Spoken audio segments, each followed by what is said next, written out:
രാഹുൽ മാങ്കൂട്ടത്തിൽ പീഡിപ്പിച്ചത് ആരാണ്? രാഹുൽ മാങ്കൂട്ടത്തിൽ എന്നെയും മെസ്സേജ് ചെയ്തു. ഇതൊക്കെ ഒരു ചർച്ച ചെയ്യപ്പെടേണ്ട ഒരു കാര്യമാണോ? എന്നെയും ശല്യപ്പെടുത്തുന്നു എന്ന തരത്തിലുള്ള ഒരു പോസ്റ്റുകൾ പോലും കോൺഗ്രസ് പ്രസ്ഥാനത്തെ പോലും കരിവാരിത്തേക്കുന്ന തരത്തിലുള്ള പ്രസ്താവനകളായിട്ടാണ് തോന്നിയത്. ഒരു പരാതി അന്തരീക്ഷത്തിൽ വന്ന സമയത്ത് തന്നെ നടപടിയെടുത്ത ഒരു പ്രസ്ഥാനമാണ് എൻ്റേത്. എന്തെങ്കിലും തരത്തിലുള്ള ഒരു ശല്യം ആർക്കെങ്കിലും ഉണ്ടായി എന്ന് തോന്നിയാൽ നമുക്ക് ബ്ലോക്ക് ബട്ടൺ ഉപയോഗിക്കാം. CPM-നകത്ത് തന്നെ സംസ്ഥാന നേതാക്കൾ ഉൾപ്പെടെ MLA ഉൾപ്പെടെ എത്രയോ പേര് ഈ പീഡന കേസുകളിൽ ഉൾപ്പെട്ടിട്ടുണ്ട്. അവരെയൊന്നും പുറത്താക്കാൻ ശ്രമിച്ചിട്ടില്ല. ഇതുപോലുള്ള പെണ്ണ് വിഷയങ്ങൾ എടുത്തിട്ട് വളരെ ജനശ്രദ്ധ ആകർഷിക്കുന്ന അല്ലെങ്കിൽ ജനശ്രദ്ധ കൊണ്ടുവരേണ്ട പല ന്യൂസുകളും മറയ്ക്കപ്പെടുകയാണ് ചെയ്യുന്നത്. നമസ്കാരം. കഴിഞ്ഞ തദ്ദേശ സ്വയംഭരണ തെരഞ്ഞെടുപ്പിൽ സോഷ്യൽ മീഡിയയിൽ ഏറെ ശ്രദ്ധേയമായ ഒരു സ്ഥാനാർത്ഥിയായിരുന്നു അഡ്വക്കേറ്റ് വിവിധ ബാബു. തിരുവല്ലയിലെ ഒരു അഭിഭാഷകയാണ്. സോഷ്യൽ മീഡിയയിൽ അടക്കം കൃത്യമായ അഭിപ്രായങ്ങൾ പറഞ്ഞുകൊണ്ട് ഇടപെടൽ നടത്തുന്ന വിവിധ ബാബു ഇത്തവണ മത്സരിക്കുന്നുണ്ടോ എന്നാണ് ഏവരും ചോദിക്കുന്നത്. എന്താണ്, അഭിഭാഷകൻ്റെ തിരക്കുകൊണ്ടാണോ ഇത്തവണ മത്സരത്തിന് രംഗത്തില്ലാത്തത്? അഭിഭാഷക തിരക്കുണ്ട് തീർച്ചയായിട്ടും. പക്ഷേ എനിക്ക് വ്യക്തിപരമായ ചില പ്രശ്നങ്ങൾ ഞങ്ങളുടെ കുടുംബത്തിൽ സംഭവിച്ചതിനാൽ അതുകൊണ്ട് മാത്രമാണ് ഞാൻ ഇത്തവണ ഇലക്ഷന് മത്സരിക്കാതിരിക്കുന്നത്. ഞാൻ വിശ്വസിക്കുന്ന എൻ്റെ രാഷ്ട്രീയ പ്രസ്ഥാനം ഇന്ത്യൻ നാഷണൽ കോൺഗ്രസ് എനിക്ക് അതിനുള്ള അവസരങ്ങൾ തന്നതാണ്. പക്ഷേ എൻ്റെ വ്യക്തിപരമായ പ്രശ്നങ്ങൾ കൊണ്ട് എനിക്ക് മത്സരിക്കാൻ സാധിച്ചില്ല. അന്ന് ജില്ലാ പഞ്ചായത്തിലേക്കല്ലേ മത്സരം? അതെ, ജില്ലാ പഞ്ചായത്തിലേക്കാണ് നിന്നത്. ഇത്തവണ ബ്ലോക്കിലേക്കും വാർഡിലേക്കും എല്ലാം അവസരം ലഭിച്ചതാണ്. ജില്ലാ പഞ്ചായത്തിൽ ഇത്തവണ സംവരണം അല്ലായിരുന്നതുകൊണ്ട് ബ്ലോക്കിലേക്കും വാർഡിലേക്കും ലഭിച്ചതാണ്. ലാസ്റ്റ് മിനിറ്റ് വരെ നമ്മളുടെ ഒരു അഭിപ്രായത്തിൽ അവർ പ്രതീക്ഷ ഉണ്ടായിരുന്നു. പക്ഷേ എൻ്റെ വ്യക്തിപരമായ ചില പ്രശ്നങ്ങൾ കൊണ്ട് എൻ്റെ സഹോദരൻ്റെ വേർപാട് ഉൾപ്പെടെയുള്ള പ്രശ്നങ്ങൾ വന്നതുകൊണ്ട് അതാണ് പ്രധാനമായും. എൻ്റെ സഹോദരൻ വളരെ നേരത്തെ ഞങ്ങളിൽ നിന്നും കടന്നുപോയി. ഒരു കാർഡിയാക് അറസ്റ്റ് ആയിരുന്നു. അത് വീട്ടിൽ ആർക്കും ഉൾക്കൊള്ളാൻ പറ്റാത്തൊരു അവസ്ഥയാണ്. അതിൽ നിന്നും ആരും റിക്കവർ ചെയ്തിട്ടില്ല. അപ്പോൾ ഈ ഒരു സമയത്ത് എനിക്ക് എൻ്റെ കുടുംബത്തിനോടൊപ്പം ചെലവഴിക്കാനാണ് എന്നെയും കൊണ്ട് ആവശ്യം അവർക്കാണെന്ന് എനിക്ക് തോന്നുന്നു. കുടുംബത്തിനൊപ്പം നിൽക്കുകയാണ്. സഹോദരൻ പുറത്തായിരുന്നു, ബഹറിലായിരുന്നു. ബഹറിൽ വെച്ചിട്ട് അവിടെ വെച്ചാണ് കാർഡിയാക് അറസ്റ്റായി ഫോൺ വിളിച്ച് പറഞ്ഞ് അങ്ങനെ അവിടുന്ന് നാട്ടിലെത്തിക്കുകയായിരുന്നു. ഏതായാലും ഈ ഇപ്പോൾ പാർട്ടിയുടെ ചുമതലയുണ്ട്. മഹിളാ കോൺഗ്രസിൻ്റെ സംസ്ഥാന സെക്രട്ടറിയാണ്. പ്രചരണ പ്രവർത്തനങ്ങളൊക്കെ പങ്കാളിയാവുന്നുണ്ടോ? തീർച്ചയായിട്ടും. പ്രചരണ പ്രവർത്തനങ്ങളിൽ എനിക്ക് ഡയറക്റ്റായിട്ട് ചിലപ്പം ഈ ഒരു സിറ്റുവേഷൻ ഉള്ളതുകൊണ്ട് ഞാൻ കഴിവതും നേരിട്ട് പോകാറില്ല. പക്ഷേ ഈ ആശംസാ വീഡിയോകൾ എല്ലാ ജില്ലകളിലും ഉള്ളവർ ആവശ്യപ്പെടാറുണ്ട്. ഞാനത് അയച്ചു കൊടുക്കാറുണ്ട്. എൻ്റെ കഴിവിൻ്റെ പരമാവധി ഞാൻ എല്ലാവർക്കും ആശംസാ വീഡിയോകൾ അയച്ചു കൊടുക്കാറുണ്ട്. സോഷ്യൽ മീഡിയയിൽ കൃത്യമായി ഇടപെടൽ നടത്തുന്ന വ്യക്തിയാണ്. അന്ന് ഏറ്റവും കൂടുതലും സോഷ്യൽ മീഡിയയിൽ ട്രോളുകളൊക്കെ വന്നിട്ടുണ്ടല്ലോ. അന്ന് അതെങ്ങനെയായിരുന്നു അങ്ങ് കണ്ടിരുന്നത്? അത് നെഗറ്റീവായും പോസിറ്റീവുമായുള്ള ട്രോളുകൾ ഉണ്ടായിരുന്നു. അത് ഒരു പക്ഷേ എൻ്റെ വ്യക്തി ജീവിതത്തിലും തുടർന്നുള്ള പ്രൊഫഷനിലും വളരെയധികം സ്വാധീനിച്ചിട്ടുണ്ട്. എനിക്ക് വളരെയധികം നല്ല രീതിയിലുള്ള, ഞാൻ അതിനെയൊക്കെ നല്ല പോസിറ്റീവായിട്ട് തന്നെ എടുത്തിട്ടുള്ളൂ ട്രോളുകളെ. ഇപ്പോൾ ഞാൻ കഴിഞ്ഞ ദിവസം അടുത്തിടയിൽ ഒരു പോസ്റ്റ് കണ്ടിരുന്നു.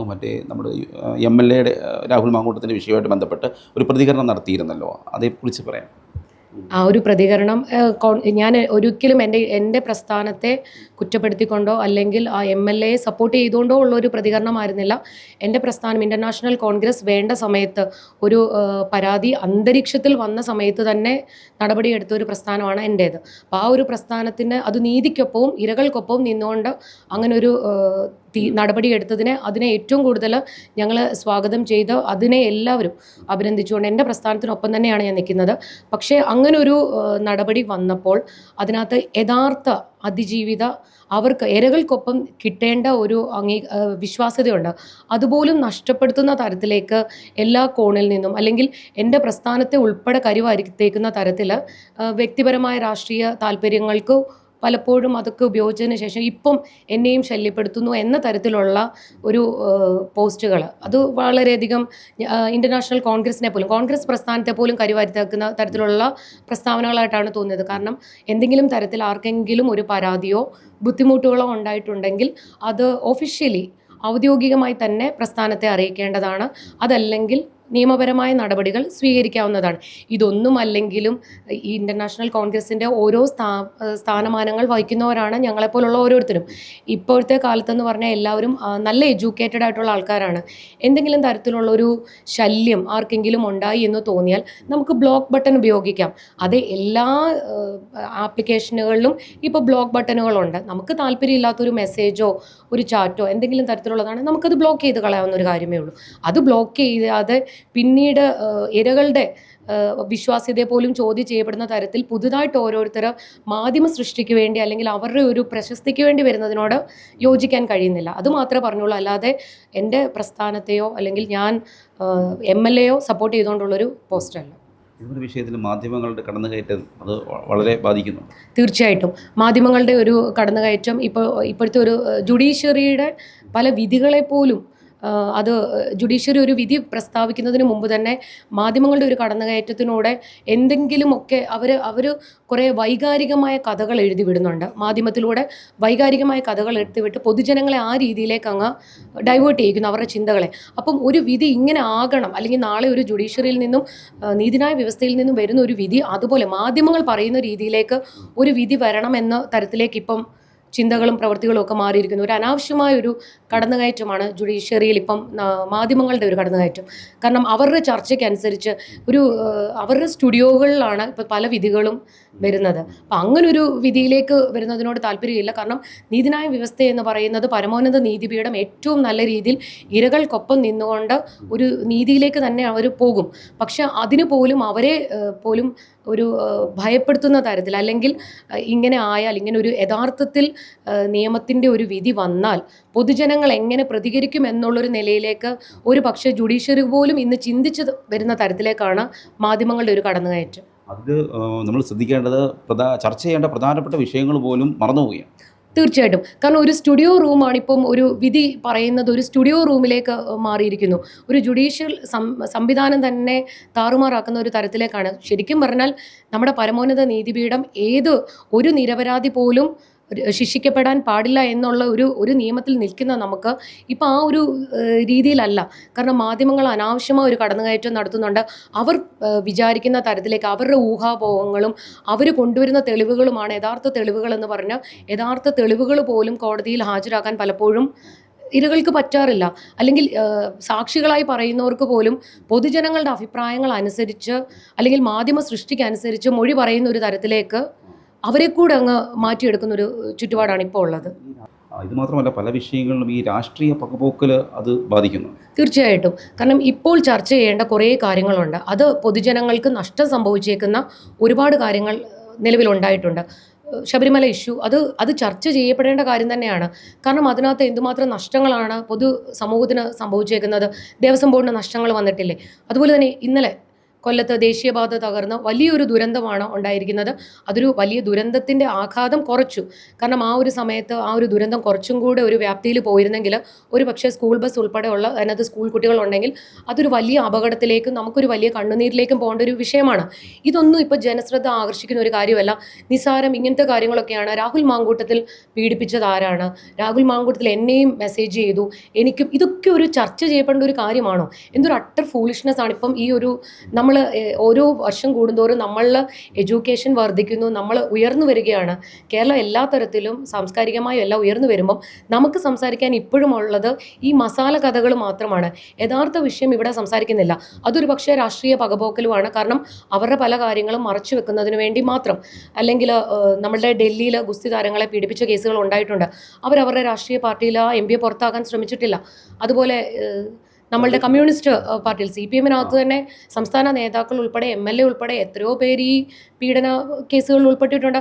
അവരെയൊന്നും പുറത്താക്കാൻ ശ്രമിച്ചിട്ടില്ല. പക്ഷേ അന്തരീക്ഷത്തിൽ ഒരു പരാതി വന്നപ്പോൾ പോലും ഇന്റർനാഷണൽ കോൺഗ്രസ് എന്ന പ്രസ്ഥാനം ഇരയ്ക്കൊപ്പം നിന്നുകൊണ്ട് ആ ഒരു മാന്യത, ആ ഒരു നീതി നിലകൊള്ളണം എന്ന് തന്നെയാണ് ആഗ്രഹിച്ചത്.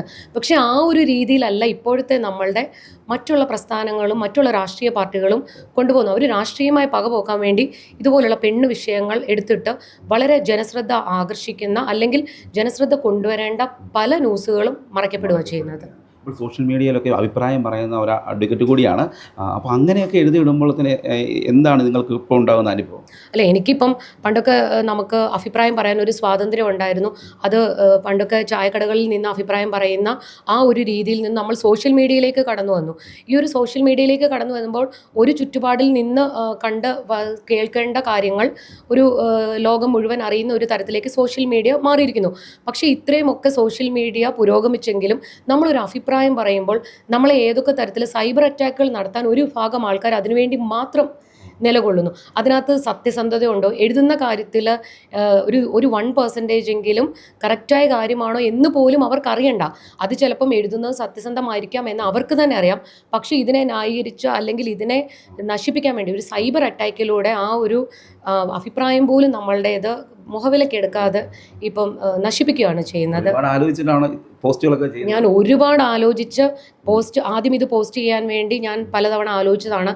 പിന്നീട് അത് പോസ്റ്റ് ചെയ്യാതിരുന്നതാണ്. പിന്നീട് ഇങ്ങനെ ചെറിയ ചെറിയ അലിഗേഷൻസ് വന്ന സമയത്താണ് ഈ എന്താ പറയുന്നത്, കോഴികൾക്ക് തീറ്റ ഇട്ട് കൊടുക്കുന്ന പോലെ ഞാൻ പറഞ്ഞത് അത് കറക്റ്റായ കാര്യമാണ്. നീലകണ്ഠൻ എന്നെയും നോക്കിയിരുന്നു എന്ന് കുളക്കടവിൽ പറയുന്നത് പോലെ ആ ഒരു ശൈലിയിലേക്ക് നമ്മളുടെ ആ ഒരു മാധ്യമവും എല്ലാം ഓരോരുത്തരുടെ പുറകെ അത് പോകാൻ തുടങ്ങിയപ്പോൾ ആരെങ്കിലും എന്തെങ്കിലും പറയുക ഉടനെ അതിൻ്റെ പുറകിലേക്ക് പോകാൻ തുടങ്ങി. ആ ഒരു സിറ്റുവേഷനിലാണ് ഞാൻ എൻ്റെ ഒരു അഭിപ്രായ സ്വാതന്ത്ര്യം അവിടെ ഉപയോഗിച്ചത്.